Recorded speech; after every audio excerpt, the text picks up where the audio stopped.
అతి తక్కువ వడ్డీ రేట్లకే పొందండి Punjab national bank home loans, car loans. Zero processing fee, zero documentation charges. వెంటనే మీ బ్రాంచ్ ని సంప్రదించండి. అందరికీ నూతన సంవత్సర శుభాకాంక్షలు. ఈరోజు కలెక్టర్ ఆఫీస్లో అధికారులు, ప్రజాప్రతినిధులు అందరం కూడా కలిసి రేపు 8వ తారీఖు జరగబోయే ప్రధానమంత్రి ప్రోగ్రాం ఎలా చేయాలి, ఏం చేయాలి, ఏ జాగ్రత్తలు తీసుకోవాలి. ఎందుకంటే ఈ కూటమి ప్రభుత్వం ఏర్పాటైన తర్వాత మొట్టమొదటిసారిగా ప్రధానమంత్రి గారు ఆంధ్రప్రదేశ్ వస్తున్నారు.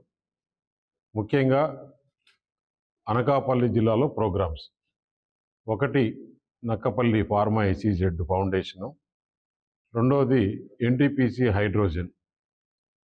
NTPC హైడ్రోజన్ అనేది దాదాపు మొదటి ఫేజ్లో 80,000 కోట్లు, రెండో ఫేజ్లో ఇంకొక 80,000 కోట్లు.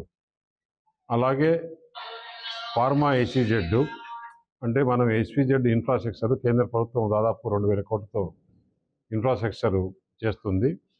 ఆ ఇన్ఫ్రాస్ట్రక్చర్ అయిన తర్వాత ప్రపంచంలో ఉండే ఫార్మా ఇండస్ట్రీస్ అన్నీ కూడా ఇక్కడికి వచ్చేదానికి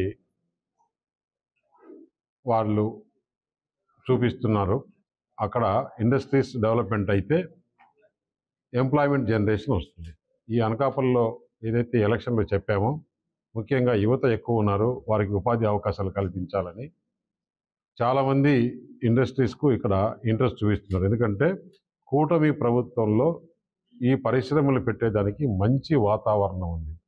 అటు కేంద్ర ప్రభుత్వం ప్రధానమంత్రి నరేంద్ర మోడీ గారి మద్దతుతో, ఇటు చంద్రబాబు నాయుడు గారు, పవన్ కళ్యాణ్ గారి ఆశీస్సులతో ఇక్కడ మంచి వాతావరణంలో ఇండస్ట్రీస్ వచ్చేదానికి అవకాశాలు ఉన్నాయి. ఇప్పుడు ArcelorMittal కూడా త్వరలో ఫౌండేషన్కు దగ్గర రోజులు వచ్చాయి. అన్ని పర్మిషన్స్ కోసం తీసుకుంటున్నారు. అది కూడా దాదాపు ఫస్ట్ ఫేజ్లో 80,000 కోట్లు, సెకండ్ ఫేజ్లో ఇంకొక 80,000 కోట్లు, దాదాపు 2 లక్షల పైచీలకు ఇప్పటికే అనకాపల్లి పార్లమెంటరీ కాన్స్టిట్యూన్సీలో పెట్టుబడులు వస్తున్నాయి. ఒక 70,000-80,000 మందికి ఎంప్లాయ్మెంట్ వచ్చేదానికి అవకాశాలు ఉన్నాయి, డైరెక్ట్ కానీ ఇండైరెక్ట్ కానీ. అదే కాకుండా ఇక్కడ రోడ్లు ఏ విధంగా డెవలప్ చేసుకోవాలి, రైల్వే లైన్స్ ఏ విధంగా డెవలప్ చేసుకోవాలి, స్టేట్ రోడ్స్ ఏ విధంగా చేసుకోవాలి. ఇప్పుడు ఏదైతే మనకి అనకాపల్లి, పెందుర్తి, యలమంచిలి ఇండస్ట్రీగా బాగా డెవలప్ అయింది. ఇప్పుడు పాయకరాపేట కాన్స్టిట్యున్సీ కూడా ఎక్కువ ఇండస్ట్రీస్ వచ్చే అవకాశం, ఎందుకంటే ఈ లైన్ అంతా కూడా కోస్ట్ ఉంది కాబట్టి. మాడుగుల, చోడవరం, నర్సీపట్నం ఈ 3 కాన్స్టిట్యున్సీలు కూడా డెవలప్ చేసేదానికి ఎక్కువ మంది ఎంప్లాయీస్ జనరేట్ అయ్యేదానికి అక్కడ ఏమేమి తీసుకురావాలనే దీంతో మనం ఢిల్లీ వచ్చినప్పుడు బండారు సత్యనారాయణ గారు, నేను కానీ చాలామంది మినిస్టర్లు కలిసి అన్ని రిప్రజెంటేషన్ ఇవ్వడం జరిగింది. దానికి కూడా ఒక పక్కా ప్లాన్తో ఆ కాన్స్టిట్యున్సీని కూడా డెవలప్ చేసేదానికి ప్రభుత్వం కృషి చేస్తుంది. ఏదైతే ముఖ్యమంత్రి మొట్టమొదటిగా అనకాపల్లి వచ్చినప్పుడు, ముఖ్యమంత్రి అయిన తర్వాత అనకాపల్లికి పోలవరం నీళ్లు తీసుకొచ్చి ప్రాధాన్యత ఇస్తామని చెప్పారు. దానికి అనుగుణంగా ఈరోజు టెండర్లు జరిగి పోలవరం లెఫ్ట్ బ్రాంచ్ కెనాల్ పనులు జరుగుతున్నాయి.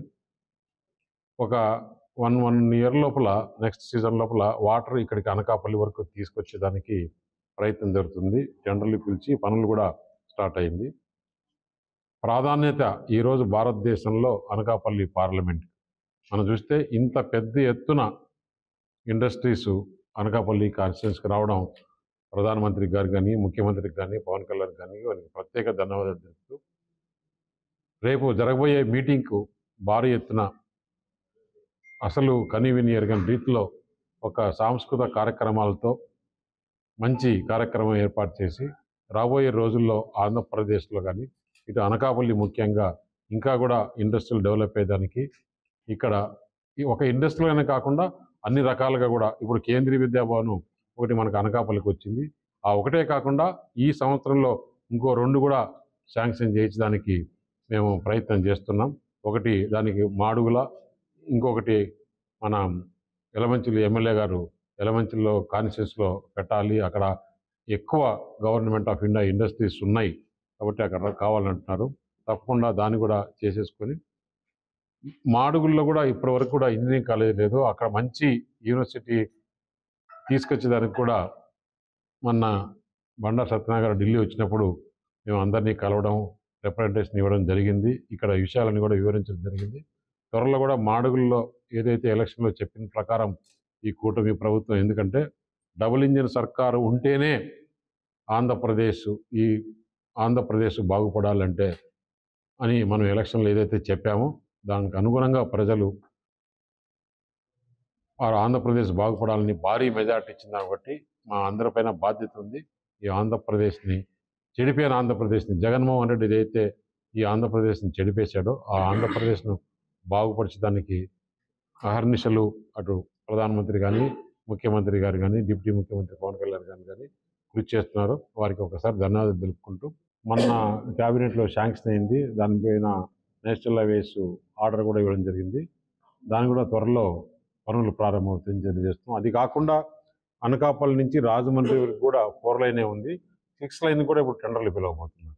అయితే నేషనల్ హైవేస్లో మన విశాఖపట్నం హైవే NH-16 నుంచి పాడేరుకు కూడా ఒక కొత్త రోడ్డు వేయాలి నేషనల్ హైవే అని చెప్పేసి హైవే టు హైవే మన ముఖ్యమంత్రి మన గడ్కరీ గారికి ఇవ్వడం జరిగింది. దానికి ఆయన DPR కూడా చేసి ఏ విధంగా ఉంటుంది, ఎంత ఖర్చు అవుతుందని చెప్పేసి DPR కూడా పంపించడం జరుగుతుంది. త్వరలో అది కూడా మనం ఒక ఏ విధంగా దాన్ని ఇంప్లిమెంట్ చేయాలనేది మీద చేస్తున్నాం. అది కాకుండా ఇంకొకటి తుని నుంచి ప్యారలర్గా ఇప్పుడు ఏదైతే ఈ రోడ్డు ఉందో ఇంకొక రోడ్డు కూడా తుని నుంచి నర్సీపట్నం, మాడుగుల, చోడవరం అన్నీ కలుపుకొని దాదాపు విజయనగరం జిల్లా కనెక్టివిటీ విధంగా ఇంకొక నేషనల్ హైవే కూడా, ఎందుకంటే ఇది ఇందులో ట్రాఫిక్ ఎక్కువైపోయింది. అటు సైడ్ రోడ్డు వస్తే అక్కడ ఇండస్ట్రీస్ వచ్చేదానికి కూడా అవకాశాలు ఉంటాయని చెప్పి చేయడం జరిగింది. ఇది కాకుండా పోర్టు కాకినాడ నుంచి ఇటు గంగవరం వరకు కూడా ఆ కోస్టల్ సైడ్ మొత్తం ఒక హైవే వచ్చేదానికోసం ఇండస్ట్రీస్ అన్నీ కూడా వచ్చాయి. గవర్నమెంట్ ఆఫ్ ఇండియా వచ్చాయి, ప్రైవేట్ వచ్చాయి. కాబట్టి ఆ రోడ్డు కూడా DPR చేయాలని DPR చేసినారు. ఇంకా కూడా ఇప్పుడు లేటెస్ట్గా మళ్ళీ DPR చేసి దాన్ని కూడా సబ్మిట్ చేసి అది కూడా వచ్చేదానికోసం ఈ ప్రభుత్వం ప్రయత్నం చేస్తుందని చెప్పి తెలియజేస్తుంది. మరిన్ని వీడియోస్ కోసం ఛానల్ ని సబ్స్క్రైబ్ చేయండి. లేటెస్ట్ అప్డేట్స్ కోసం వాట్సాప్ ఛానల్ ని ఫాలో అవ్వండి. ఆ లింక్ డిస్క్రిప్షన్ లో ఉంది.